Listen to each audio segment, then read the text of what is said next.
And I think sometimes we're very quick, especially as believers. Believers, we're very quick to give advice that we know nothing about, and that's too soon. Sometimes we need to hold our tongues. Say that again.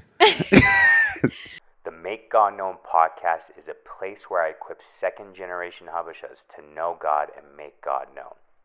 Ciao, guys. See you later.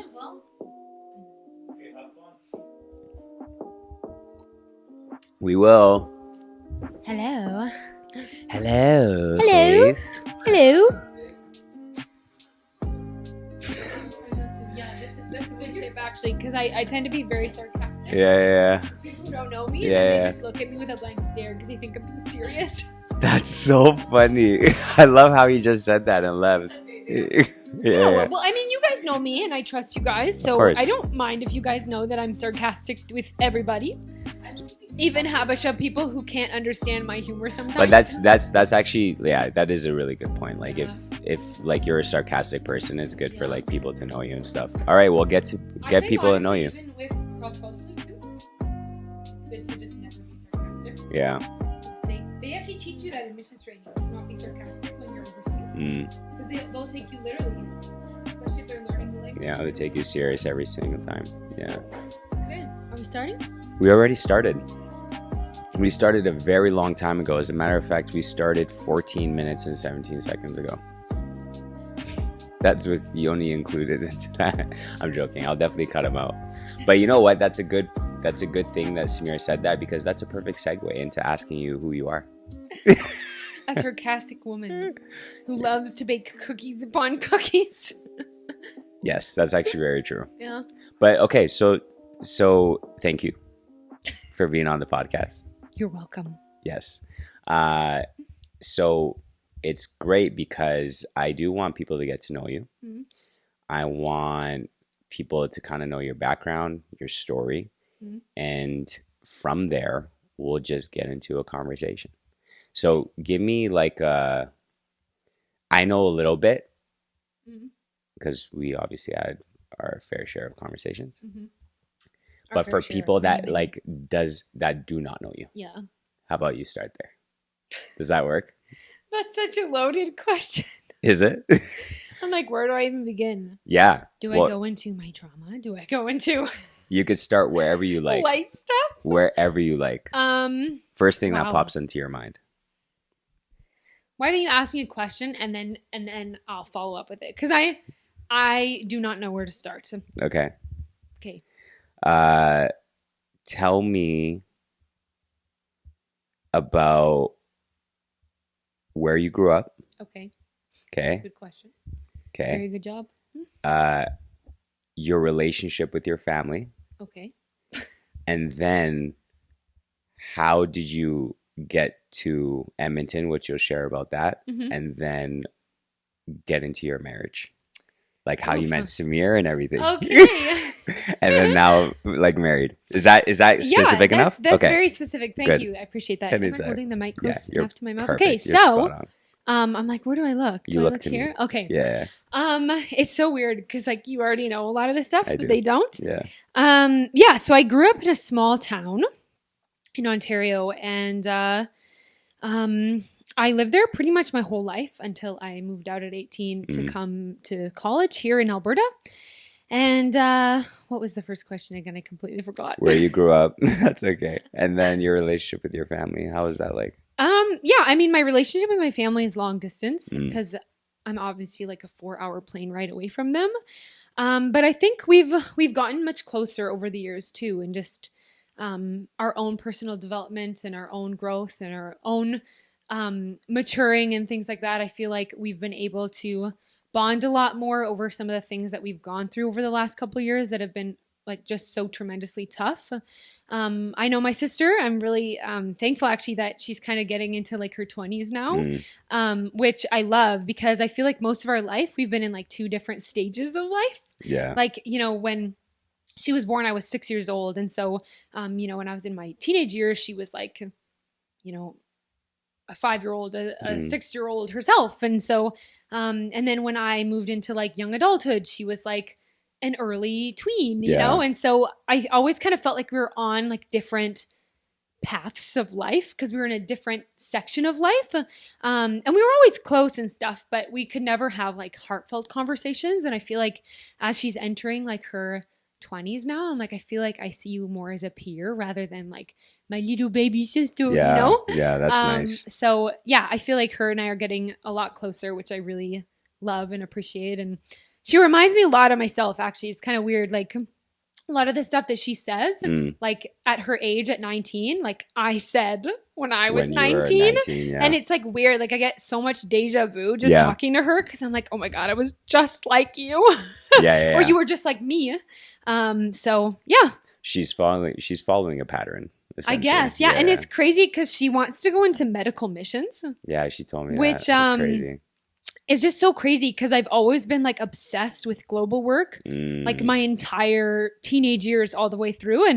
And it's like so weird to see her like get into like ministry now. And it's kind of crazy because I haven't really shared this with anybody, but when we were kids and she would go to sleep, sometimes I would go into her room, I'd put my hand on her head and I would pray for her. And I would pray that, she would have a strong relationship with God. I'd pray over her life. I'd pray that she would serve him and whatever it is that he called her to, whether that was, being a doctor or being a lawyer or going into ministry, like just praying over her.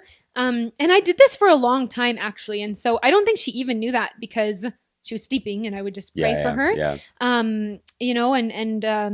So it's crazy, like seeing some of those prayers now come to life. Prayers that I prayed. What did you specifically like pray for her? Do you remember? I would just pray that she would have a relationship with Christ, that she would read her Bible, that she would fall in love with Jesus, that she would worship him with all her heart, that she would want to serve him. And it's crazy because like a lot of these prayers that I prayed like as a teenager for her when she was a kid, like they're like coming to pass. Wow. And I'm like, this is so crazy. Like God really answers our prayers. Yeah, absolutely. Yeah. Have you, so I would love to kind of get into that, like about prayer and seeing the fulfillment of our prayers actually like come to pass. I mean, I'm sure there have been many prayers for you that have like come to pass. Can you like share maybe one or two that you prayed when you were younger and you saw them come to pass today? There's so many things that are coming to my mind. I'll share one about another person and then I'll share a story about myself. Okay. So the first one is about this guy that I went to high school with, and he was a couple years older than me, but I had heard that he had some stuff going on at home. But the crazy thing is that he was actually next door neighbors to one of my best friends growing up, and his house was right across from hers. And so while I was over at her house, if she went to the washroom or something, I would stretch out my hands across towards his house and I would pray over him. And what's crazy is like, I don't even think I knew his name. I just knew who he was. And I'd pray for him and I'd pray for his salvation. I would pray for his family. I would pray that he would grow up to serve and love God. And he wasn't a believer or anything like that. And I would say I did this a lot through my high school years where I would just pray for his house every time I passed his house, because even his house was on my route to school. So as I passed his house, typically I would pray for him at that time as well. And what's crazy is like, I think 5 years after that, maybe 3 years after high school had ended, a family member of mine had ran into him in the library and caught him reading a Bible. And he said that he was going to church. And now he is serving in ministry. He went to Bible college. He's married to a wonderful woman, and he wants to work in restricted access nations. Wow. And I'm like, oh my God, like it's so crazy. And his testimony is just so wild. I ended up serving with him in ministry for a little bit back home when I went home for the summer at the local church in our neighborhood. And so, it was just so crazy to like see how much he loved God after just years of not knowing him. And what's crazy to me is I never spoke a word to him. I barely even talked to this guy. I just knew of him. And I would just pray and pray and pray. And the prayers were answered and they were fulfilled. And that's not me. That was like God instilling that desire to pray for him. And God doing the work in his own heart. I would never want to take credit for any of that, because everything that God does in our hearts and our lives is of his spirit, not of our own. Exactly. So, the second thing, Wow. that is a prayer that has been fulfilled is, it's kind of crazy, like how many parallels I see between like my marriage with Sammy and like what I prayed for as a kid. I remember one time I was feeling really stumped because I think I was having an argument with my family, and I remember just feeling like there was no hope. Like I remember feeling like I was stuck in the situation that I was in, and I was stuck, and that they weren't ever going to see me grow or whatever. And that was probably a lie I was believing. And I just kind of believed like, oh, well, they don't have any hope that I'll change or I'll grow or anything like that. I just feel like there's no room here, and there's no safe place for me to actually grow and change. And part of that could be just a lie, you know what I mean? And how I was feeling, but that's how I felt. And I remember just literally laying in bed, looking up at my ceiling and praying that whoever I was with would never make me ever feel stuck, that I could always feel like I could grow with this person, and that I would never feel that like weight of hopelessness with the person that I marry. Because I was thinking to myself, if I marry someone, I want them to believe in me even when I suck, even when I mess up, even when things are horrible. Like I want them to have hope. And I couldn't even really put the words to it at that time because I wasn't even sure what I was feeling.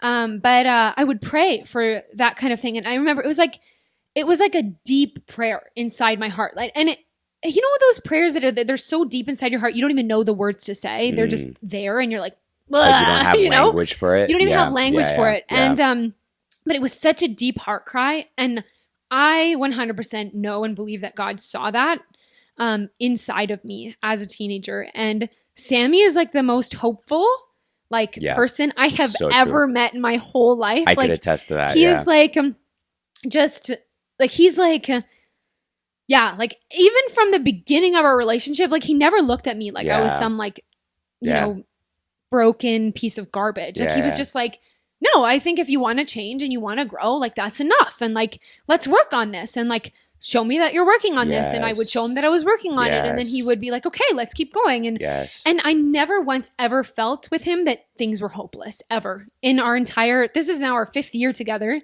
I've never ever felt once hopelessness with him, because he's just so hope filled. He's so solution oriented, focused, and I really like that about him, and I really appreciate that about him. And I think it helps me because I am a more anxious driven, hopeless driven kind of thinker. And I feel like in our 1st and 2nd year of dating, he kind of like pulled me out of that in a lot of sense. Like on my wedding band, it's that verse. The verse.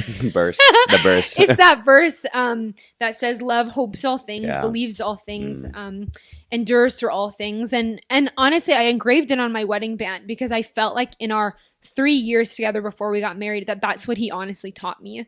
And it wasn't because of him; it was because of Christ teaching me that through him. Wow. That's really good. I could attest to that. Yeah. Especially like knowing Samir for a couple of years. He's definitely the optimistic, solution oriented type. And so it's very nice. So, okay. So I have so many things kind of going through my mind right now that like in terms of direction of where I want to go into this conversation, I was primarily thinking about how in the world did you learn how to pray at such a young age? That's number one. And then number 2 is I kind of want to go into relationships because I feel that your guys' marriage and the example that you guys put out is such a beautiful thing to see. Well, and our relationship is a testimony. Because you know a lot of our stories. Yes, but they don't. So share maybe a little bit. Yeah, before I share, what was your first question again? So the direction I really wanted to take it down was, how did you learn to pray at such a young age? Because I don't know a lot of kids who are, how old were you then? I think I was 13. Okay, see, like, I don't know 14. like many 13-year-olds that are like, wow, let me just pray for my neighbor, you know, like type of thing. I don't know. But, you know, I'm sure they're out there. But that's the direction I wanted to go. But we could go wherever you feel like. I want to camp on this a little bit. Let's go. Well, first I want to just thank my parents. Okay, thank amen. you so much for this, Amen. Oscar. Yes. My dad was a prayer warrior in a lot of sense. And, I think it's such a privilege to be raised in a Christian home because it shows the faithfulness of God to generations. Absolutely. When my kids grow up and they start serving God, hopefully they start serving God, there'll be a testimony of like, oh, well, my grandparents knew God and that's how my mom got saved. And now I'm saved. And now my kids are going to be saved. Yeah. And it's like showing the faithfulness of the generations. And so faithfulness of God to generations. And so I think it's a privilege and an honor to be raised in a Christian home in that sense. It's such a big testimony. Absolutely. But my dad, he would wake up every morning at like 5 a.m. He would pray. And he prayed with such fervency. And I remember growing up, I would go downstairs sometimes, just say I had a nightmare or something. I would go downstairs and I would hold his hand and walk up and down the kitchen with him while he prayed. And it was so beautiful, but he would pray in tongues. And I remember trying to mimic him. Like I'd try to pray in tongues too. And I don't even remember a time that I ever just started speaking in tongues. Because I just kind of was like, well, I always just did it. And so a part of me growing up kind of doubted, like, is this actually me or is this just me mimicking my dad? But I would say that I really had that spark to pray when I was baptized in the Holy Spirit. And I don't think when was that? Baptism in the Holy Spirit. So there's a lot of different things where people say like, oh, baptism of the Holy Spirit. No, here's sorry, the first not signs. what is it? Just more of when was that? Oh, when was this? Okay, so it was the end of my 8th grade. And I had always had a desire for God, but I just kind of was like, I don't really want to read my Bible. It seems boring. Like, I don't know. And I also had carried a lot of like weight and baggage on me from just feeling insecure and comparing myself to other girls, like most junior high girls do. And I was sitting in a hotel room because our grade 8 class had taken a trip to Ottawa. And I remember praying like, God, if you're real, like pull me out of this hole that I'm in. Flash forward now to just a few weeks later, I'm at church camp and the pastor is literally preaching about baggage that we carry. And I remember just like weeping through that whole sermon, and I ran up to the front and I was like the first one there. And I just literally started pouring out my heart to God, being like, God, I'm broken in this area. This is broken in my family. This is broken in me. And it just like God touched me in that moment. And all of a sudden, it wasn't that I started speaking in tongues. I think a lot of people think, oh, the first evidence is speaking in tongues. I actually disagree with that. And all of a sudden, ever since that moment on that altar at church camp, I had a confidence and a boldness to share my faith that I had never, ever had before. Yeah.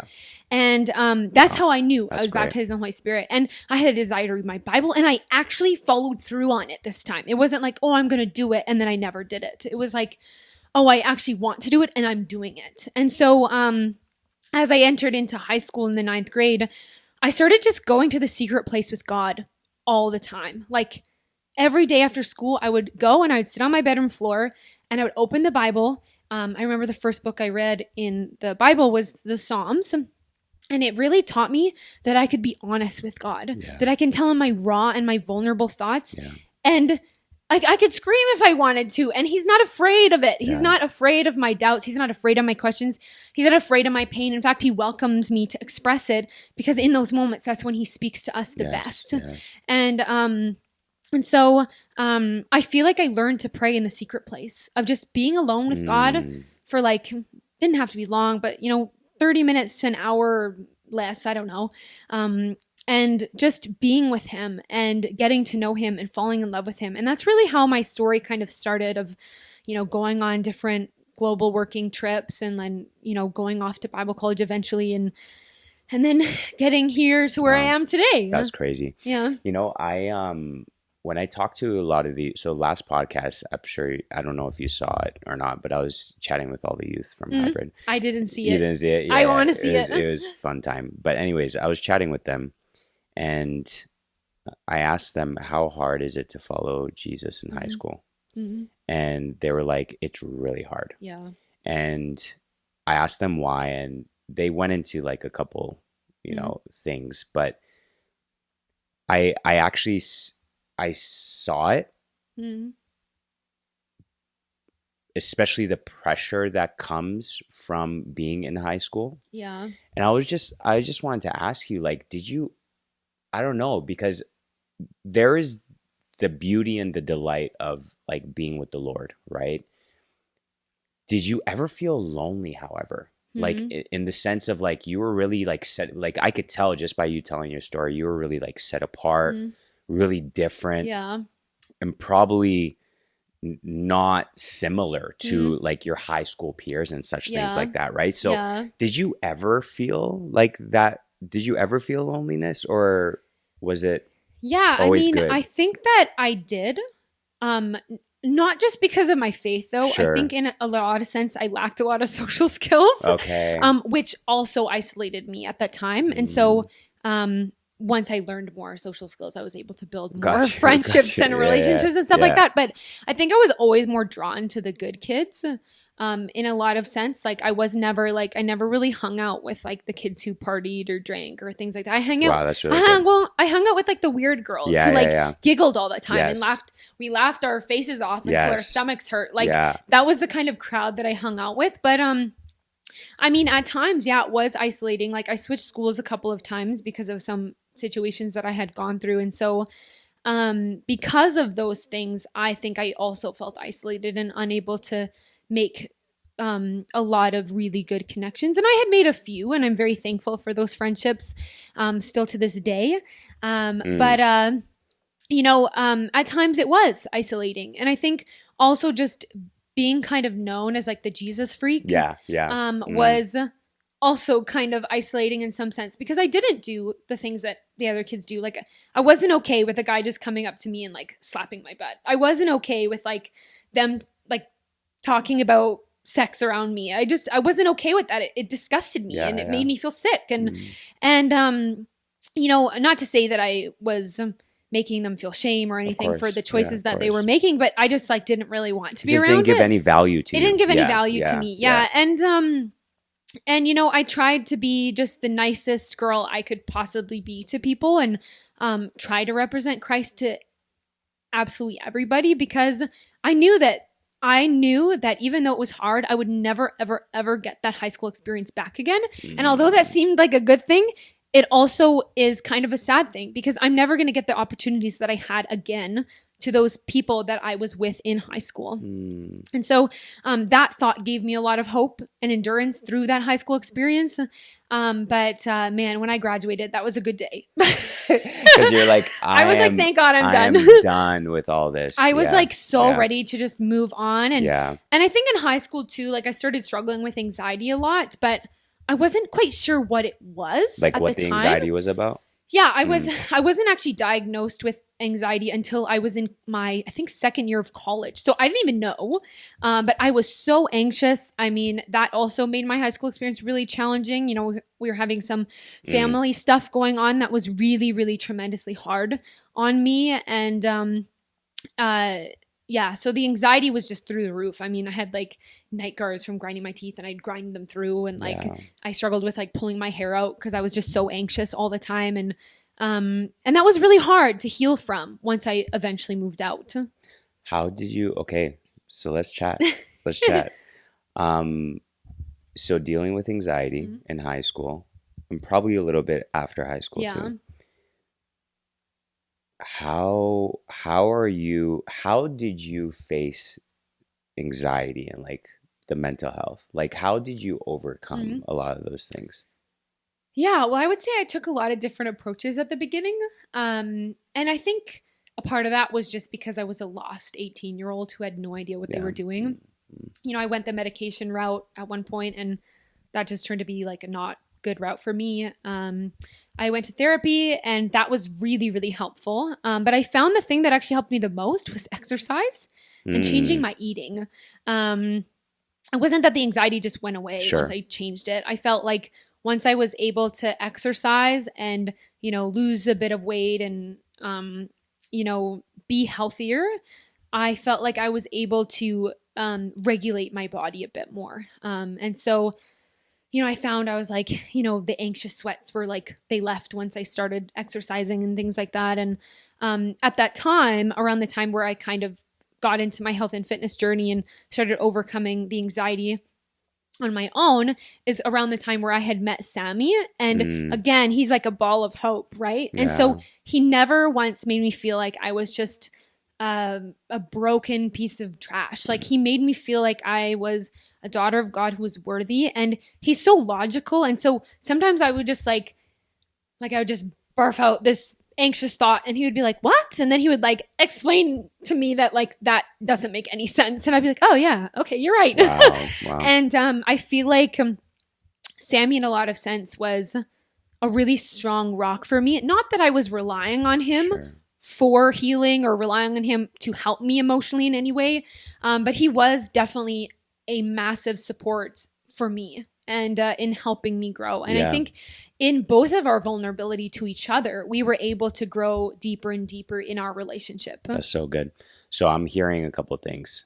Number one, I think sometimes we, especially in the Christian circle, we could over spiritualize things a lot, right? To think that like mental health is just going to be solved within a day and like a lot of prayer. And we believe in prayer. Obviously, we just talked about it. Yeah. But also the practical things of like taking care of your body, taking care of your mind, you know, brain health, all that type of stuff, right? And also I'm hearing that Samir was just a really good support for you. Yeah. Like really good support where he didn't necessarily judge you. He didn't identify you with what you were going through, but he saw beyond that and was willing to just be there beside you.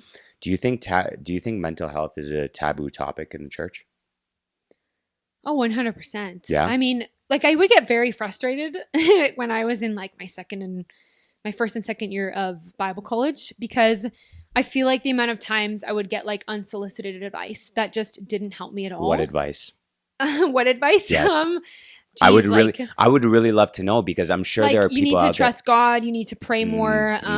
You know, you need to just spend more time with him. Like, God is your therapist. Like, just, and then just other stuff that just didn't make any sense or didn't have anything to do with what I was going through. Like, the reality is like, I was an open book at the beginning of college, and I shared a lot of stuff, but I also kept a lot of stuff to myself. And there were a lot of things that they didn't fully know the whole picture of the whole story. And so their advice to me was like really, really tough on me. Like I remember when even just a couple years ago when my parents were sick and they were in the hospital and they both almost died, which maybe we can get into that in a little bit. Yeah. When I went through that, it was such a hard season. And I remember the second phone call that I got. So the first phone call was like, come home, dad's sick. And then, you know, was there for a couple weeks, came back. Second phone call, come back. Like I literally just arrived back in Edmonton and I got the call, come back. This just happened to mom. And so I had booked the flight to go back, I think 3 days after, because I think that was like the next available flight or whatever. I remember that. Yeah. Yeah. It was very overwhelming. 3 days. I like slept on Sammy's pullout couch for like 3 days and just time. Like cried for many hours. Yeah. But I had a haircut literally the next day. So I ended up just going because I was like, well, you know, maybe it'll make me feel better, which I didn't think anything at that point would. But it might get my mind off it. I ended up telling, and the advice was just so bad. It was like, you need to forgive this person who just did this to your mom. And I feel like you need to talk to him. And I was just like, what? I was like, you don't know the whole story. I was like, first of all, if he does not think what he did was even wrong and he's not sorry, how can I forgive someone who doesn't even know they sinned, who doesn't even believe they sinned? What I'm going to do instead, however, is I'm going to give it over to God and I'm going to trust him with this. And if this person is willing to repent, whenever that may be, I will forgive them for what they did. But it's going to take a while to rebuild trust. I'm not just going to invite them back into my life. Can I slow you down just for a second? Yeah. I want to ask, I'm sure you probably already mentioned it, but why was it bad advice?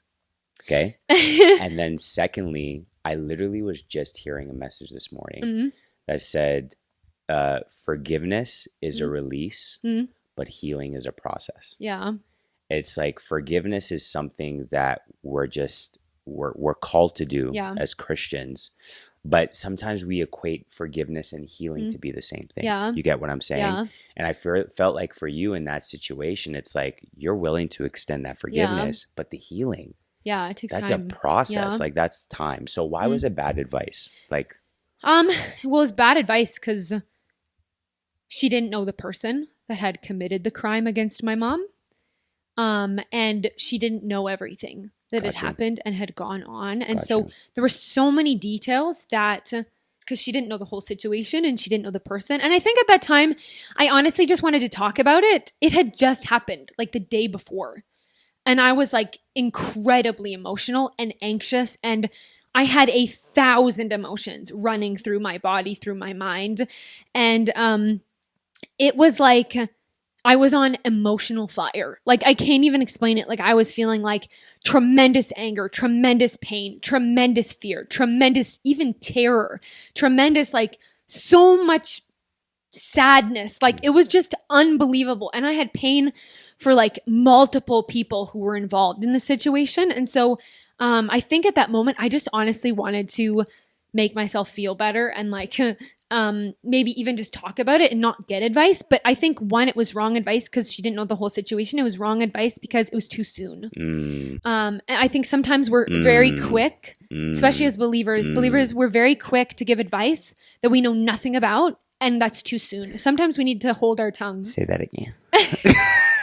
Hey there, amazing listeners and viewers. If you're enjoying my podcast so far, I have some exciting news for you. If you want even more exclusive content, behind the scenes insights, and extra perks, then head over to my Patreon right now. By becoming a patron, you'll unlock benefits like early access to episodes, Q&A sessions with guests, and special bonus episodes you won't find anywhere else. Your support on Patreon helps me create the content you love and allows me to improve the show further. So don't miss out on this opportunity to join my exclusive community. Visit the description down below where I provided all the details and direct links. Your support means the world to me. But now, let's get back to the episode. Thank you for being an awesome part of the journey. Sometimes, you're preaching. It's true. It's very true. You're very right. Yeah, and so like sometimes it's just good to sit and listen. Yeah. And be present. Yeah, exactly. Instead of just blurting out advice. Yeah, exactly. Yeah, sometimes it's just sometimes it's just better to like hold your tongue and receive more information before you say anything. That's good. Yeah. That's really good. So okay, continue. So mental health being a taboo topic, right? Like in the church. Yeah. So you go through this experience, right? And you're not hearing the right things, or maybe you're just not getting the right advice. And honestly, I could say that I think it's our fault, because if we did educate, like maybe if we did talk about it more, and I say we because I'm part of the Christian, the family too. Like I'm part of Christ's body as well. If we talk about it more, if we educate people more, maybe they would know how to deal with people that are dealing with mental health. Yeah, I mean, it's one thing to educate, but people will always still be people. You know what I mean? And I think rather than just focusing so much on we need to educate people so this doesn't happen, we need to rather just educate ourselves and make sure that we're secure enough to be able to drown out the advice that's not good and receive the ones that are good. Yeah, kind of like eating the meat, spitting out the bones. Like being able to be secure in yourself enough to be able to like even not take their bad advice personally. Yes. You know what I mean? Yes, that's good. That's really good. No, continue. Yeah, that's I think really that was good. It. Yeah. Yeah, that's really good. I heard a lot of that when I was going through a lot of just stuff in my, first couple of years of Bible college, where it was just like bad advice upon bad advice. And I took it personally, and that really affected me. It was like, well, I do trust God and I do pray, and like, how dare you say this about me? And it's like, calm down, Faith. Like, they're not judging you. They're just trying to help. And just learning to separate my own personal self from the advice that they're giving was also kind of helpful, How'd you do guess. That? Not taking it personally. How'd you not take it personally? I feel like that's not just like a thing that happens overnight. Right? I mean, it took time and maturity. I don't think it was just like, oh, stop feeling what you're feeling, because we want to welcome emotions. Of course. But I think a part of it too is like, whenever we feel anger, we feel angry for a reason. And I think even for me, what was helpful in overcoming my angry feeling was asking myself, why, like just pausing and asking, why am I feeling so angry? And is this anger even justified? Did they actually do something wrong? That's good. Or is this just in my head? And if they did something wrong, yes, confront it, talk about it, work through it, forgive, reconcile, say sorry, and move forward. Yeah. But what was I literally just lost my train of thought. No, it's okay. Just you're basically giving advice on how to not take it personally. Yeah. And so I think a part of it was just like being able to understand, okay, like this is offensive and this hurts, but like, are they doing it out of a wicked intention, or are they doing it because they love me and because they want help? Yeah, that's good. Like even I find this has nothing to do with like well, I guess it does kind of have to do with anger, but like taking things personally, like working at the Ethiopian church, there have been a lot of things that I have had to try really hard not to take personally. Like, for example, I struggled with severe cystic acne, hormonal acne for quite a while. And I used a lot of concealer to cover it up, which is why no one really knew that I had it unless you saw me in person and you could see the scarring, you could see it. It was really bad. Very bad. I had to do Accutane twice. Really? And the second, I didn't know that. I legit am going to make a whole YouTube video on how to survive it. I'm finishing up my second round of Accutane, and it is a much stronger dose than the first time I was on it. Wow. And so Ethiopians are very blunt. And they will just say what's on their mind. I mean, every week I get comments like, did you lose weight? Did you gain weight? Did you lose weight? Did you gain weight? I'm like, I still fit in the same clothes. Like, I think I'm okay. And I told myself, I was like, one day if I ever gain weight, I was like a lot of it, like 10 pounds or not 10 pounds, maybe like 20 pounds or something. And they say, oh, did you gain weight? I'll gaslight them into thinking I didn't. I'm so undone. But I was like, no, gaslighting is wrong. I'm so undone. Gaslighting is wrong. Make them believe that I didn't gain any weight. Make them believe I didn't gain any weight when I clearly did. By the way, you are very right about Ethiopia. Yeah. And so that was hard for me as a Canadian because every single week it would be like, what's wrong with your face? What's on your face? Oh, I know a good soap. Are you not washing your face? And it was just like so much bluntness to the point where I was like, I don't even want to teach in kids ministry anymore because I cannot stand one more kid raising their hand. And I go, yes, do you have a question for me? And then they go, what's wrong with your face? Oh my God. That is a true story that actually happened to me. They would actually say that? That happened to me once. It was after the car accident. I had taken like 2.5, 3 months off work. So I didn't see them. Yeah. And this was around the time that I was like really, really in the heat of struggling with cystic acne. And I went and I asked them, do you have any questions for me, about the accident? I wanted to be honest with the kids and open with them. And a kid literally raised his hand and was like, what's wrong with your face? And I was, at first I was like, oh my God, here we go again. But I was like, you know what? He's a kid. He's probably just copying what his parents would say. Yes. And I was like, sometimes people have health issues and they have scars. And, I just have a few scars, but they're going away. I'm okay. Like, don't worry. And, that's how I handled that. Way to handle it. With the parents, I was a bit more tempted to be like, how dare you? Which I didn't do. Thankfully, I was able to like keep it inside. Orly's laughing. Orly's sitting over there. Yeah. Orly's laughing because she's like, I know exactly what you're talking about. But that was really tough because I believe it, I was given like 1,000 pieces of advice and I just had to be like, you know what? Like, most of them are not doing it out of malicious intent. They're doing it because it's cultural and because they care about me. Yeah. Then, if they are crossing lines and they're making endless comments about my weight or my face or my skin or whatever, then I'll have a conversation. In Canada, people get really offended when you make comments about their weight or about their skin. Mm-hmm. They feel very self-conscious when you do it. And so, it's good that you're learning this with me because I'll be gracious to you, but Yeah. if you do it to somebody else, they might not. Yeah, they might exactly. not like you. True. And so that was a bit of a hard thing to navigate. But, you know, you just have to ask yourself those hard questions. Like, are they doing it on purpose or are they not? Yes, You know? exactly. I actually I didn't know how blunt Ethiopians were until I went to Ethiopia. I'm serious. Like, I feel like to a certain extent, I kind of knew that they were very straightforward. But when we went to Ethiopia, oh my gosh. They're very Like, blunt. they were very blunt. Yeah. Like, More blunt than at EEC?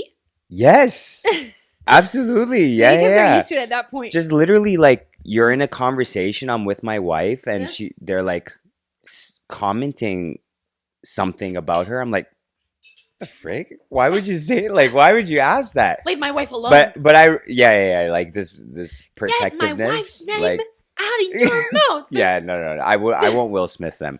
But I definitely, I was like, oh snap, they are blunt. Like, this is it's just cultural, you know. Yeah, it's just they're something. Yeah, it's just something very that they go blunt. through. So that's But interesting. they're also blunt about the positive things, though, too. They are, you know. yes, So it's like yes. if they call you skinny, you'd be like, "Thank you so much." Exactly. They're blunt either way, like positive, negatively. Yeah, it's like I know if they call me beautiful, they're being honest. Yeah. You know what I mean? Exactly. Like, because they're blunt. Yes, they would very be blunt if they thought I wasn't. Exactly. I can't wait till you go to Ethiopia. Oh, yeah? It's going to be so interesting. I'm excited. I'm so excited for you to go, if you ever go one day. Yeah. Yes. I know. I'm excited. Sammy and I always talked about, when we get engaged, you know, down the line, we'll go. And then we got engaged and like the whole thing blew up with my family. So we never went. And then like we were planning a wedding and then we got married and then we got in the car accidents. And like, so yeah, we never went. How is it working out cultural differences between you and Samir? That's a good question. So, for all of you who are interested in someone of a different ethnicity, this message is for you. Interracial couples. Yes. Yeah. I feel like I've had Talk a lot about of conversations about interracial relationships I'm sure with you have. people. And I feel like I have such good answers when they ask me such specific questions. But like, yeah, I mean, there are times where like, you know, there are differences, but I would say it's nothing that there's been nothing that we've not been able to like overcome or work through. I would say more of the cultural differences come with our families and navigating family relationships. Like, for example, with his mom, my mother-in-law, her English, she's still kind of learning. And so when she comes over, you know, some of our conversations are more shallow or more, you know, just surface level. And we're not able to go super deep unless, you know, my sister-in-law is there or Sammy's there and are able to translate. And when they are, we're able to connect and have a good time. And, you know, it's crazy because like, even though there's like such a barrier and a difference, like we still love each other so much and we're able to be like honest and raw.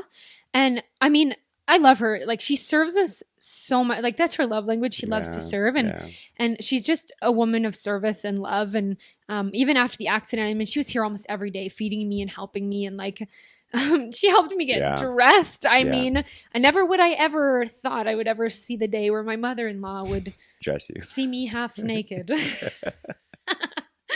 And I was like, and then it she's should be like, yeah, literally, that's exactly what she was like. She was like, ouch, we're girls. Like, forget it. It's okay. Yeah, exactly. And I was like, this is so awkward. Yeah.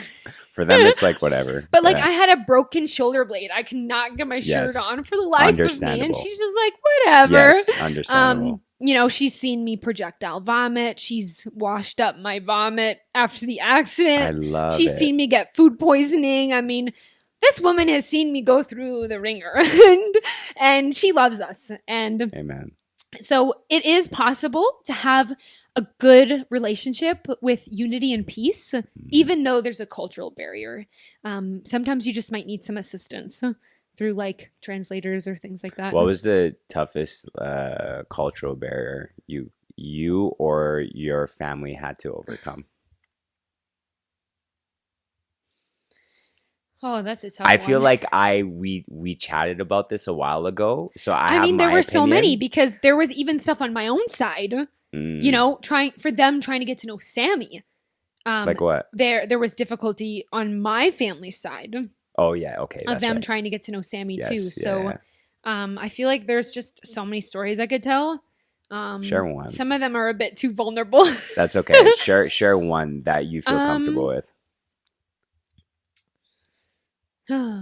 It could I'm help. like, are there any that I feel comfortable sharing outside of that? If you don't, that's okay. Yeah. If you don't, that's okay. Yeah, there's a lot of stuff that has happened between families and in-laws on both sides that we're challenging to navigate, but thankfully, like, there's peace on both sides. And, we're all, both sides of the family are like God-fearing believers. And so that has also helped because it's not just about like culture on earth. Like, we're united by kingdom culture. And so when we have that, I think anything can be strong.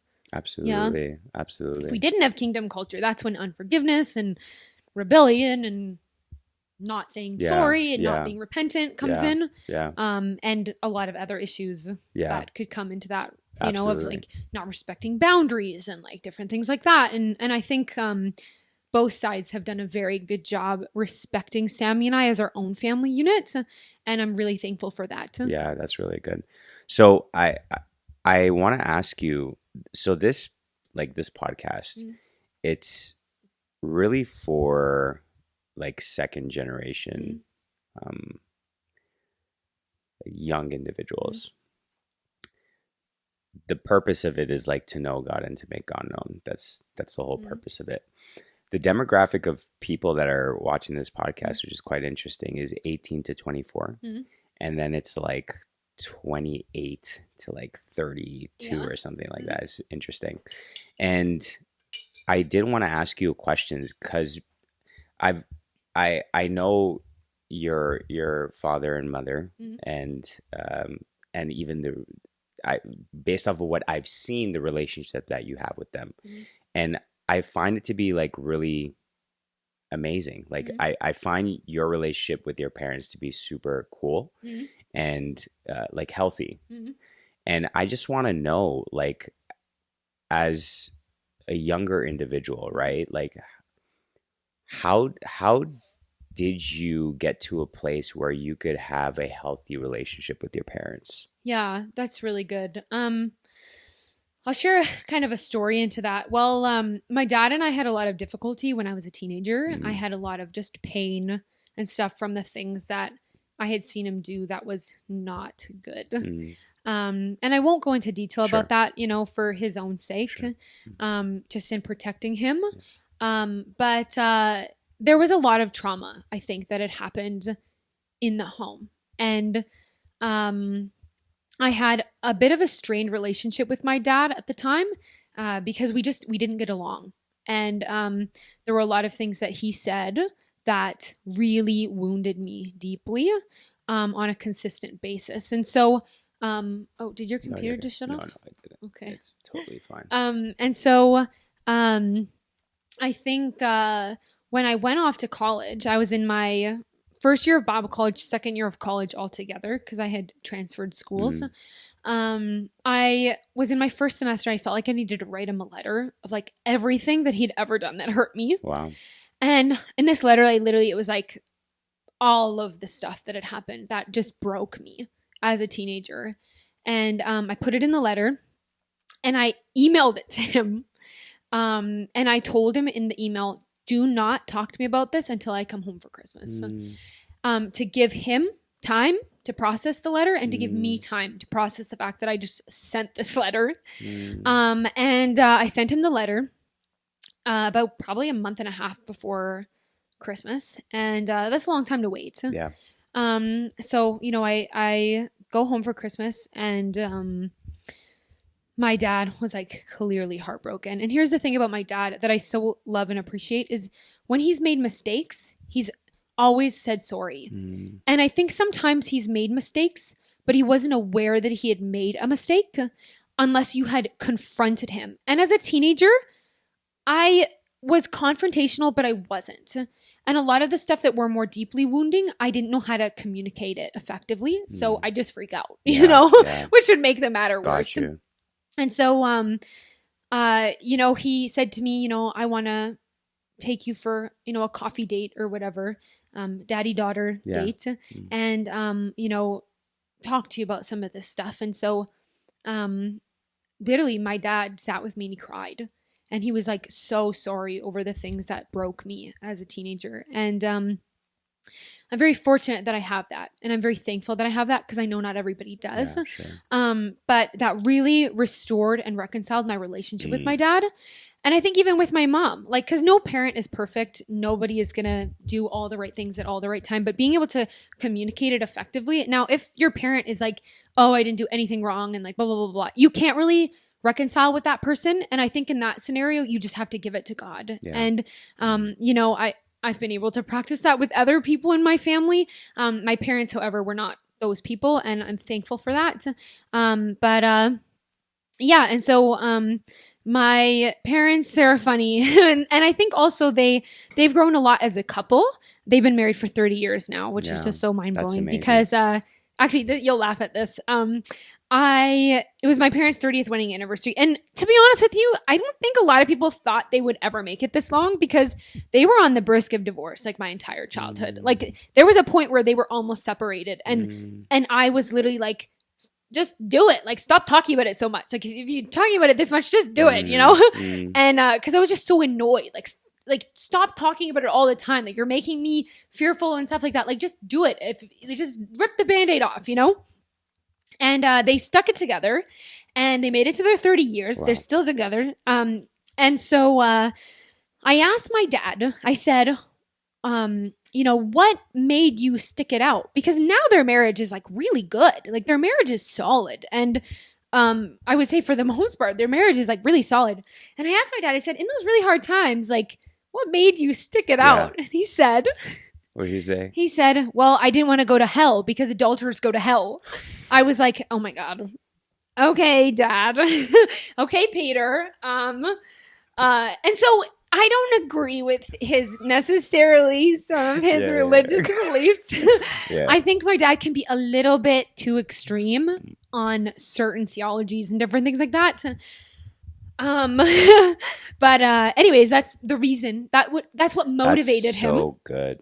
But I mean, in a sense, it's a better motivation than like, oh, I'd rather, you know, just ditch her or whatever. You know what I mean? But I find that your dad has the fear of God in him. He totally does. Yeah. Yeah. He's terrified. He really reverences God. Yeah. And you know what? That's really good. Yeah. And you know, I've been on this journey of like the reverence of the Lord and fear of the Lord. And I just find that it's something that's needed in this generation. It's like the fear and reverence of God. But also we need the grace and the love of God as well too, right? So, but I'm so, Faith, that is so vulnerable because, and so helpful too. And here's the reason why it's helpful. It's because moments like that where maybe you recount your past and see all the traumatic moments you've had, and to write it down on a piece of paper, to take the time and the energy to actually do that, and then to send it to your dad, well knowing that he's going to read it eventually, and you guys are going to discuss it together in that moment. Thinking about that sounds scary. Like, especially for like a lot of people that have moments with their family and trauma and stuff. It's like to even have that conversation is so hard, but not knowing the freedom and the liberty that comes as a result of that honesty, which goes back to, I think, the trait that you had as a kid. Like, you were really honest with God. And I love that honesty translated into your family as well, right? And then finding the freedom and the health that comes out of that. And don't get me wrong, like, I didn't communicate always perfectly in my life. And so, like, there have been times where I didn't communicate perfectly, and then, you know, later had to come back and be like, I'm sorry, like, this is what I meant to say, you know? Sometimes you're gonna have those moments because it's not gonna be this perfect, like, this is what happened, I forgive you, I'm sorry. Like, it's not gonna be this perfect like exchange. Like, sometimes it's messier than that. Sometimes it's like you need to take a few phone calls to get the problem fixed. You know what I mean? Good. Like, sometimes you need to repent more than once. Because you get upset again, you freak out. You get upset again, you freak out. You get upset again, you freak out. And you need to have more than one conversation to be able to resolve it. But as long as there's peace. And I think Yeah, I think as long as That's there's really peace, good. it's good. No, thank you for saying that. Yeah. Yeah, because sometimes it's not as cookie Yeah, cutter as it's that, not. right? It's Yeah. like it's messy Most of the sometimes. times it's Yeah, not. Yeah, you're so right. Yeah. I remember. Get married and you'll realize it's not. Yeah, marriage. Marriage is what brings us together today. Yes, You know it that does. reference? Yes, I do. I do know that reference. From the Yeah, marriage. Princess we Bride. could definitely talk about that Mhm. for. What's going on, everybody? My name is Samuel Teka, and I am so excited and thrilled to announce that my course, A Meaningful Life, is out and available now. If you're a person that lacks confidence and also clarity in what your God-given meaning is, and also have a hard time identifying what you love to do, which creates this sense and anxiety that we're not making a difference where we are in the world, this course is for you. I've created this so that I want to equip Christians to live out their God-given meaning, to identify what they love to do, and ultimately make a difference where they are. So for more information on that, I want you to go to samuelteka.ca/courses, and I want you to live a meaningful life. Now back to the podcast. Long time. Yeah. But we're at the hour and 7 minutes mark right now. I do have a question. And maybe it could be the last question. Okay. Okay. I'm sad. This was so fun. You liked it? Yeah, this was so fun to do. Do you feel comfortable? Yeah. And like, I mean, I've got a blankie and a pillow. I'm good. I know at first I was like, I was Maybe. hoping you wouldn't get like nervous and like fearful. No. Every single time, I promise you, even the youth, when I did it, they were so rowdy. Like before the camera went on, they were like, ah, and then the minute the camera turned on, Yeah, it was like fine. It's like, maybe I do have what it takes to go on The Bachelor. Oh my gosh. Maybe I can handle being around all these cameras. Yes, exactly. Just kidding. Which, by the way, you love The Bachelor. I do. Talk about that. And I'm even more excited for this old man Bachelor one to come out. You sent me the And there's a girl named Faith in it. You, I do not care if she is the villain. I am rooting for you. I believe in you. You sent me the clip for this one. I have faith in you. It's like old. Yeah, like this old guy named Jerry, who's like in his 70s, is like dating 21-year-old. No, not 21-year-old. Like 21 women who are between the age of like 60 and 75. Yes. Thank you for clarifying. He's dating 21-year-olds. No, he's not. Sugar daddy. Yeah, no. No. But yeah. Why do you love The Bachelor so much? It's just so entertaining. And it's funny because Samuel was asking me, he's like, I make fun of it when it's not around. Like sometimes I'll look at Sam and I'll be like, I just feel so comfortable with you. Like I know we've only known each other for like 2 weeks and we've only been on like one date, but I just feel like I can trust you completely. And like my heart is yours and my soul is yours. And I just want to say that? I want to have to Sammy, like as a joke. And I'd be like, I've been pretending I was on the show. Yeah. And I was You're being sarcastic. Yeah, I was being sarcastic. Yes, the which very is thing he warned me not to do on this podcast. He's like, don't be sarcastic because people don't know you. Yeah. I was like, I just feel so comfortable around you and like you're my everything and like I want to have kids with you and I want to have a family with you and like I could totally see myself getting engaged after like 2 more dates and like I love you. I feel like I'm falling in love with you. And then Sammy goes, it's funny because you watch the show but then you make fun of it and it's like because it's so entertaining. Yeah. Like it's just like it's TV garbage that I enjoy. It's TV garbage and I'm that you gonna love enjoy. it even more when I see Jerry, the Golden Bachelor. Yes. And it's coming out the day before my birthday. Yes. It's like a pre-birthday gift. You're so obsessed. And actually, the one of the episodes, one of the seasons came out on Sammy and I's wedding day. I told him, and I was like, Sammy, I'm really sorry, but on our wedding night, we're watching the first episode. I'm sure he was mad about that one. No, I was just kidding. Did you guys actually watch it? Okay. I was just joking. Okay. But, that's how much I love this show. Yeah. I was like, yeah, you really love it. What a good way to complete the day. Yes. Of like falling in love. Yes. Watching these people on reality TV fall in love. Are they though? Are they really falling? You did do this. Yeah, you did do that. Yeah. Yeah. I have my thoughts and opinions on. Oh yeah, tell me. Show like Bachelor and stuff. No, they don't need to know my opinions on that. No, I do think in some scenarios it does work out because some people do come out with like families and like things like that. But like it's more on the rare side.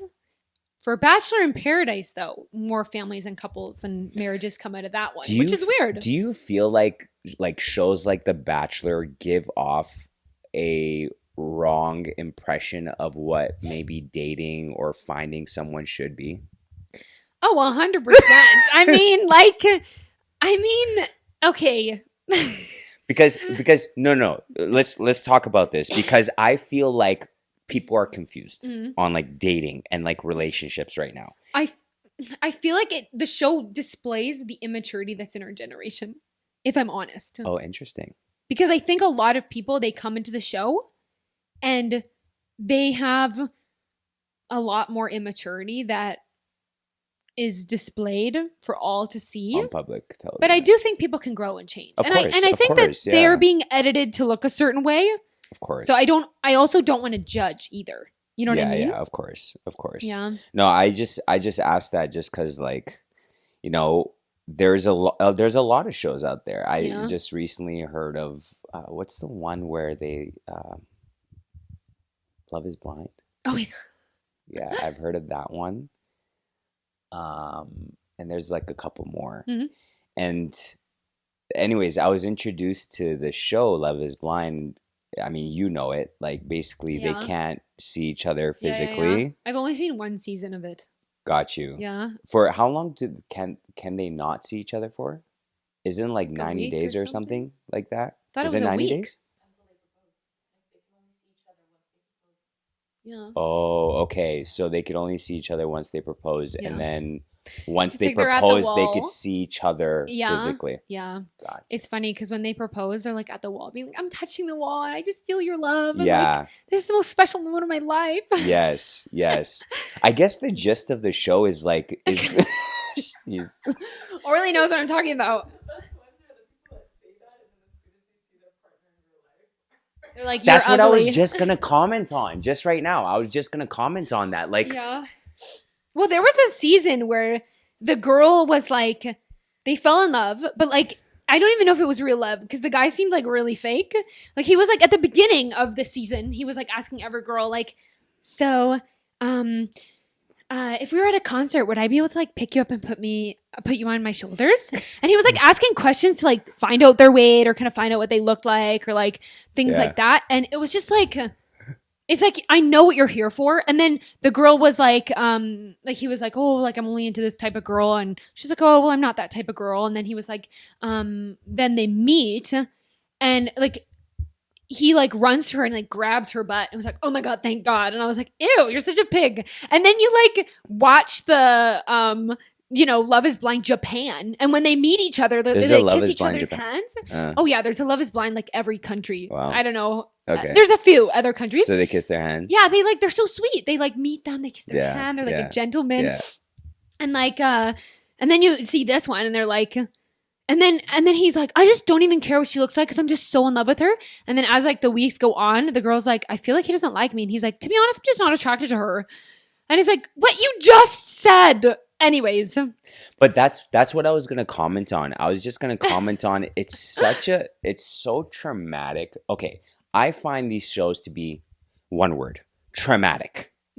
For the contestants. For the contestants, it's very traumatic because think about it. Like all these shows, bro, like there's sometimes cheating involved, there's heartbreak involved, and guess what? And a lot of confusion, and our world we love it. It's like sweets, for us. Yeah. But what I was gonna ask was, I think it's confused a lot of our generation in terms of like relationships and maybe a healthy way to approach women or a healthy way to approach men and like all these things. Yeah. And sometimes these shows like play into that and stuff like that.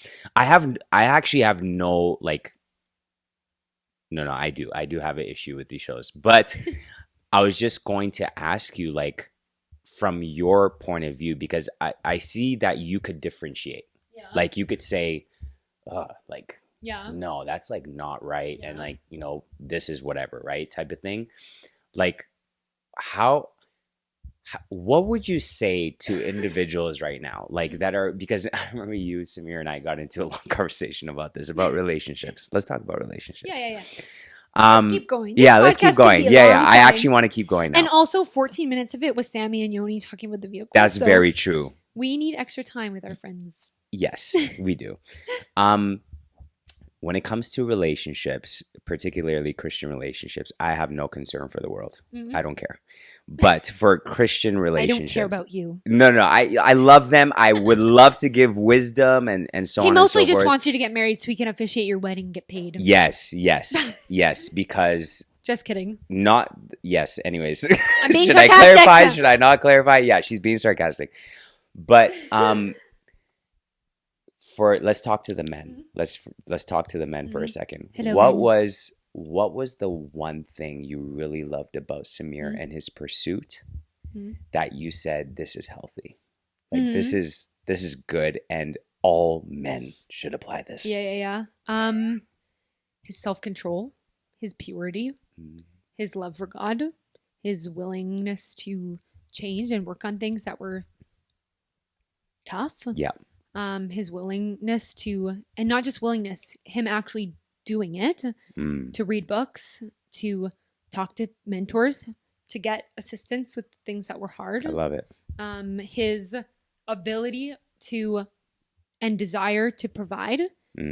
Sammy, he's very generous. But him and I, before we were married, we were not making a lot of money at all. Okay. So, it's hard enough on a pastor's salary, but when you're working part-time on a pastor's salary, trying to pay for a wedding, it's even worse. Yeah. And so, he single-handedly was providing not only for his own needs, but for his family's needs, who had just come back to Canada. Yeah. He was paying for his family's rent, their food, their car insurance, their phone bills, their TV. And not only that, but he was also helping me with rent on a pastor's salary part-time. Yeah. Okay? Yeah. And we work at a small church, which pays lower than some of the bigger churches. Okay? Just to give you a gist of what our salaries were like. And he would just look at me and he'd be like, I'm not going to let you starve. Like, I'm not going to let you go hungry. And that in and of itself gave me the assurance that when we get married, we're going to be okay financially, that I can trust him. That's good. And I think in our relationship as well, when I started to learn to actually trust him, because I don't know, this isn't now a message for the women. I think a lot of times we want to be like strong, independent, blah, blah, blah. We want to make all the decisions. We want to say what we say with no consequences. We want to, be that strong feminist girl and whatever. But I feel like we're lacking the beauty of what God intended us to trust one another and to submit to one another in the most beautiful way. Not in a way of like, oh, I'm oppressing you, but in a way of like submission meaning trust. Yes. I trust your opinion. I trust what you have to say. Yeah. And Sammy displayed that to me. He showed me that he was trustworthy. And so when he would make a decision about something and I started to learn to let go of what I wanted and trust him and do what he felt in his spirit God was leading him to do, our relationship literally flourished. Wow. We went so much deeper than we went before. I was like, I don't want to do this. I don't want to like submit. Like, I don't want to be that like Christian wife who like does everything for her husband. But like, here's the thing about Sammy too. He's very fair. Like, he's a very fair man. And he's never made me feel like pressure to do anything. Because he's just fair. You know what I mean? Like, even in the household stuff, I feel like a lot of women, they are like, well, I don't want to be doing everything on my own. And I don't want to be doing this. And I don't want to be doing that. And it's like, I understand that because sometimes men don't always have those skills. But that can be learned if they're willing and ready to learn those things and be disciplined. But with Sammy and I, like, we personally agreed that I would do majority of the housework and the cooking and all of that stuff. And the reason was because I only work 30 hours a week and he works like 65. Yeah. So it's fair that I do more. Yeah. Now on the weeks that I'm sick or I'm tired or anything like that, sorry, I'm like popcorning a little bit here, but like on the weeks that I'm sick or I'm not feeling well, I'm really, really tired, or maybe I volunteered a lot. I had a long day. Like he'll pick up his weight. He'll like, he'll clean the house because he knows that I'm not able to. And so he's very fair in that sense, and I really appreciate that. But to the men, I would say work on, and I guess women too, work on your self-control, work on your ability to control yourself. And what I mean by this is, like, I think pornography runs rampant in this day and age, big time. and not just for men, for women as well. And I think women are just as sexually broken as men are most of the time. And so I think something I really appreciated about Sammy is, like, I never once doubted that he was going to look at another woman lustfully. I never once doubted that he was going to go and, like, watch pornography or anything like that in our entire 5 years together. Like, I've just completely trusted him. Yeah. And it's made me feel so safe. Like, it makes me feel like I'm the most beautiful woman in the world, even though I'm not. It makes me feel like I'm the most... To him, you are. To him, I am. Yeah. Of course. Yeah. But it makes me feel like I'm the most beautiful woman in the world. He makes me feel special. Yes. He makes me feel chosen. And he makes me feel safe, ultimately. And I think a big part of that was because he learned self-control and healthy sexuality before we even entered a relationship. Before I even met him, he was already practicing those things. Yeah. And because of that, when we entered a relationship and I would ask him about this, it was like, I was like shocked, because every other guy I had dated before him had a pornography addiction and had struggled in that way. And that was really hard for me to kind of walk through. I mean, I was willing to walk alongside them. I was willing to, like, make sure they had accountability and make sure that they were growing and improving. But it was still hard, because you never want your spouse or the person you're with to be looking at another woman in that way. And you know what I mean? Yes. Yeah. Yeah. So. No, that's really good, Faith. I'm very happy you said that, because the work of wholeness happens before a relationship even ever starts, right? And I think that's why we should also celebrate singleness too. Yeah, it's true. And I think sometimes there's this stigma around it's unhealthy to be single for so long, or it's not, like, successful to be single. Yeah. But no, being single is very much something to be celebrated. And the reason being why is because you have time as a Christian man or as a Christian woman to really allow the Lord to work on you and to build your relationship with the Lord, so that when you do get into a relationship, it's flourishing, it's healthy. It doesn't mean there isn't mistakes. It doesn't mean it's perfect. But we always know where to look to at the end of the day. It's the Lord, right? And to the community of saints and believers and stuff like that. So thank you for saying that. That's you're really, welcome. really good. And I mean, it's not easy being single, though. Like, it's not easy. Sure. But something that I think really reassured me when I was single was when I just look to God, He's there. Yes. Yeah. When I just turn my eyes to Him, He's there. Yeah. And I think in anything that we're going through, when we're feeling lonely or depressed, or, going through our emotions or having a hard situation, and you feel like you're alone, as soon as you turn your eyes to Jesus, He's there. Yes. And He's with you, and He's walking with you, and He's not going to leave you. He promises that. And so, I hope that encourages people. It does. And I already feel that it does. Have you ever heard of the triangle principle? Mm-hmm. Have you? Yeah. Yeah. Well, for people that don't know, it's this idea of, like, both people are on the bottom two edges of the triangle. They seek the Lord, which is at the top. And as they continue to do that, to seek the Lord, they meet each other right there at the top. And that's why singleness is important. Yeah. Is because when you begin to actually devote yourself to the Lord, that's actually my story. Yeah. That's how I met Merit. When we met, I had made a commitment, like a recommitment to the Lord, to really follow the calling that He has on my life and follow Him personally.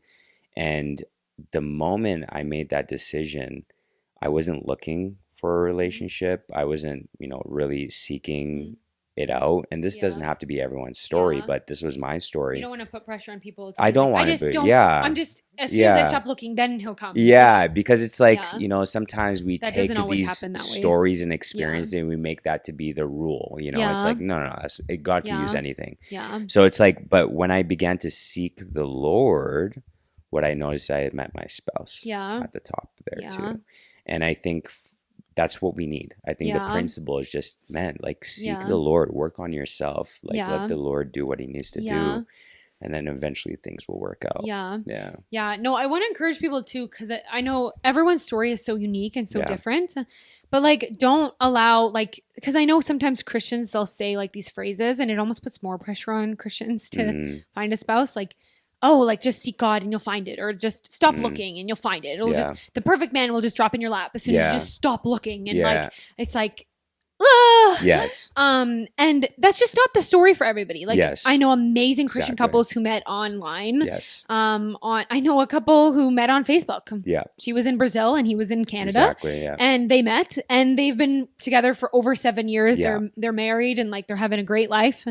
And other couples met online, met at church. Like, it doesn't have to be this cookie cutter Christian way. Exactly. It can be your own way and the way that God has planned for you. Yes, exactly. And so sometimes we can share our stories as, sharing our story with other people, maybe to encourage someone, but never to say your story has to be exactly like my story. Sammy and I's story is like, it's very different than yours. That's what I'll say. On how we ended up together. But, well, hey, I mean, you could give credit to the person that's maybe in front of you, maybe not in front of you, or... Did you set us up or something? He didn't. I didn't? No, you didn't set us up. Who set you guys up? Okay, so what happened? I'll just share the story quickly. When did you guys first meet? No, we first met at a friend's house. It wasn't through your podcast. Not Rose. Yes. And then we did the podcast after? Yes. So what happened? You seriously don't know this? Sam. I thought you were in our wedding party. I know, but I thought the podcast was first and then Rose's. Okay, so the podcast is when he started getting interested in me. Oh, yeah, you're right. Okay, you're right. Yes, I remember now. So we met at our friend's house. Yes. And it's funny because I had heard of him before because he had done the intercultural program the year before I did. And so I saw his picture actually in the school. And when I taught English as a second language in a school in Hong Kong, his picture was literally on the wall in Hong Kong. And someone was like, oh, yeah, that's like Sammy. That's an upper year. And I was like, oh, cool. And I didn't really think much of it. I mean, I thought he was cute and stuff, but that was it. And then I met him at her house and I was telling someone, oh, yeah, I'm in the intercultural studies program at college. And they were like, oh, like Sammy did that. And I was like, oh, Sammy. And I like turned around and there he was. And I was like, oh, I should, connect with him. I should talk to him. So, I go over and I'm like, hey, I'm Faith. We started talking a little bit. I just said, oh, I heard you, went to school. Yeah, you're right. And you're right. honestly, he didn't really say much. So I kind of was like, does he not talk? Like, why is he so quiet? Yeah. And, then I kind of just left it. And then you hosted a podcast and you had me on it. I remember, yeah. And what's funny is I wasn't even going to go, but I decided to go. That's right. That week I was really sick. And then I decided to come. And I went and he was just listening to what I was saying. He was observing me and he like started getting interested. And he told me that he remembers just not wanting the interaction with me to end. But on my side, I was like, why is he so quiet? Like he's still not talking very much. But what I know about Sammy now is when you first meet him, he's very observant. He doesn't say much. He just watches. And when he starts to get comfortable with you, that's when he starts to speak and share his heart. Yeah. And so, then we left it. He added me on Instagram and then he messaged me and was just like, hope you're feeling better. And I was like, thanks. And that was it. And then I saw him at the same friend's house again at her grad party. Yes. Like a few weeks later. Yes. And we had like an hour-long conversation and I ended up leaving early, because I felt uncomfortable with all the dancing happening because I was just thinking to myself, they're going to judge me and they're going to be like, oh my God, white people can't dance. I think you were there, right? I think you were there actually. Yeah. And I remember, Yeah, yeah, yeah. Oh, yeah. Yeah, yeah. That was actually very funny. I You guys remember. put like toilet paper on your Yeah, heads. yeah.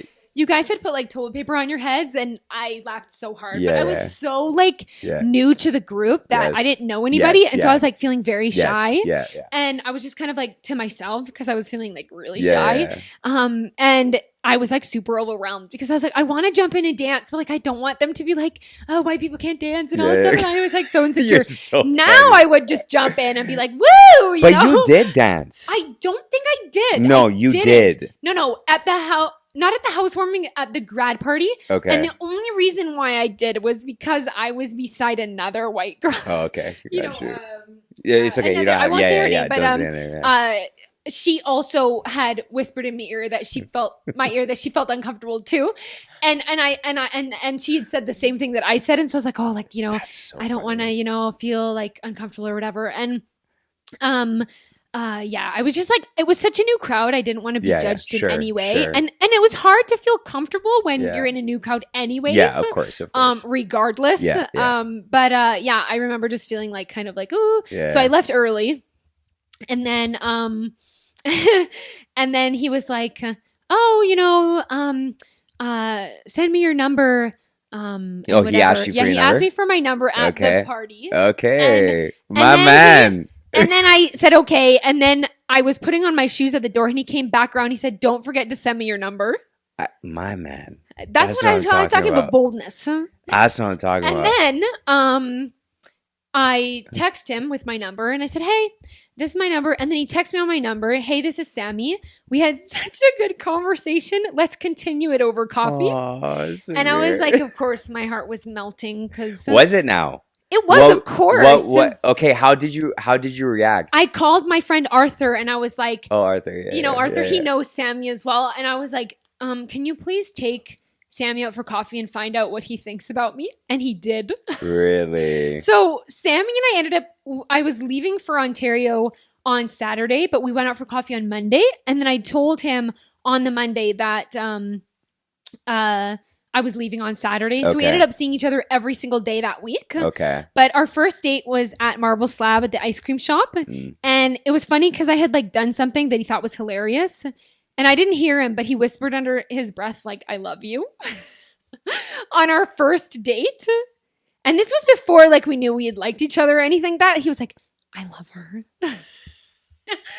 Because I had done something probably goofy and then I like ran off. Oh, here's what happened. We were in Marble Slab, but they were closing. But Booster Juice was still open for another 30 minutes. And I said, let's just eat our ice cream in there. And it was like such a dumb idea. Now looking back, that was such an immature thing to do. But I was just like, let's go eat in there. And he was like, but it like, you can't do that. We're bringing ice cream that doesn't belong to the store in there. So I was like, so who cares? And I ran off like super speed. And he was like, I love her. That is so cute. That is adorable. If you're wondering what I was like at 20, that's what I was like. I love it. You're still like that. What are you talking about? I'm still like that, just a bit. You're still like wiser. that. A bit wiser, a bit more mature.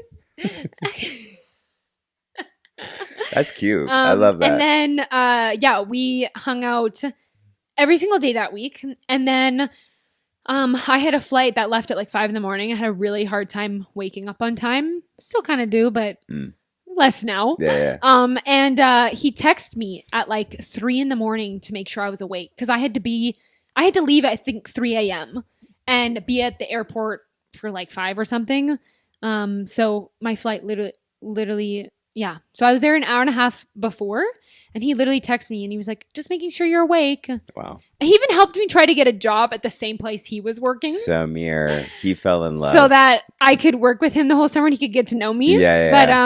But then we started talking and he literally would I was in Ontario, he was in Alberta, and he would just call me like randomly, like FaceTime me throughout the day. Love it. Like randomly at random times. I didn't ask him. I didn't say, hey, let's chat. Yeah. He just would call me and I would answer. So much so that my dad noticed and said, I need to have a chat with this boy. Wow. And he did. I love Peter it. had a chat with him. Yes, of course he did. And I around that time too, I got Arthur to go take him out for coffee and see if Like vet he was him. interested in me. Yeah. And Arthur got him to spill the beans so that I was more confident. So he told Arthur he was interested in you? So, no. So Okay. I told Arthur, I said, don't tell Sammy anything, Okay. but I need you to find out these few things for me when you take him out. And Arthur was like, no problem. I love Arthur. Love it. Yeah. Sweet guy. He's the best. Yeah. And he took him out, found out those things for me, came back, called me, told me the whole thing. And then he was like, don't worry, Faith, you have nothing to worry about. That was his report to me. He's like, don't worry, Faith, you have nothing to worry about. I love that like, thank for you you guys. so much, Arthur. Yeah. And If now you're you watching guys... this, thank you. You changed my life. No, that's great. That's really... Shout out to Arthur. Yeah, for real. That's amazing. What an incredible story. And now you guys are married. Now we're married. And, our dating journey wasn't cookie cutter either, but we made it. Yes. We made it to the other side. I just love his intentionality. He was intentional. He was. Yeah. And I love that, which is, I think, very important. Intentionality. Yeah. This was great. Great conversation, Faith. You Then should again, listen. this is our conversations usually. So Yeah. I try That's good. to create that atmosphere where it's like I feel like there's no camera and just like talk. Yeah. Yeah. I've been kind of forgetting about it, actually. Good. Yeah. Good. That's the whole purpose. Maybe I do have what it takes to be on reality TV. You do. Tell me she does not have. No, you do. You 100%. I could. Maybe I'll do YouTube. Maybe I'll do YouTube.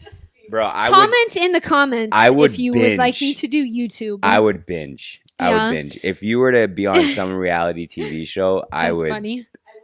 Maybe the Kardashians will invite me on their show. Yeah. No. I feel like... what was I going to say? I forgot. It's okay. Yeah. Maybe I'll do YouTube. I want to make a YouTube video anyways when I'm done Accutane. Yeah. To be like, how I survived Accutane. I love twice.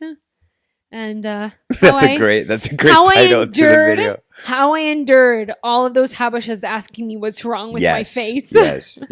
All the tips. All of it. Yes. All the tips.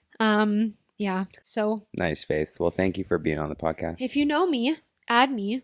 And if I recognize your profile picture and your name, she'll add you back. Exactly. But if she does not recognize, if I don't recognize your picture or your name, not. Sometimes if I recognize the name but not the picture, I won't even accept them sometimes because I'm like, what if it's like a different person with the same name? But you know what? Honestly, social media has gotten to a point where you have 1,000 people that you do not have interactions with. Like, what's the point? But I don't know. I just feel like it's kind of scary. It is scary. What like part? Having people who like know you, but then like you don't know them. Yeah. Like, and sometimes like people from like church, they followed me when I had an open account. I didn't see it. Yeah. Now I see like, oh, follow back. And I'm like, well, if they see that I followed them back, they're going to think that I didn't like them when they originally accepted. Yeah, dude. Anyways. Just I have my thought. Need to relax. Yes. Just with that. Relax. Yeah. Relax. Take it easy. Thank you for being on the podcast. Faith. Yes, you're welcome. Thank you for having me. I really appreciate it. Thank you for sharing like all your stories, and I think it's going to help a lot of people.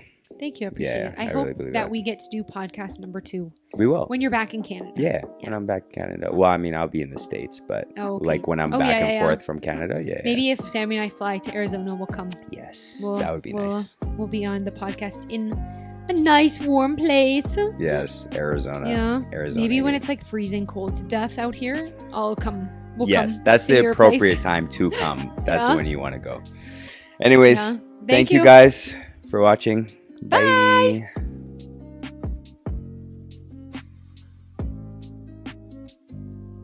Hey, Samuel Tuckett here again. I don't mean to bother you, but I just wanted to quickly remind you, if you haven't subscribed to the channel yet, what are you doing? Subscribe right now. And listen, if you're already subscribed and you want to be notified on when the videos come out, click the bell button on the top right-hand corner of the YouTube page. And listen, I'm also on Spotify and Apple Podcasts. So if you want to go check that out, check out the description down below. All right, guys, have a good day.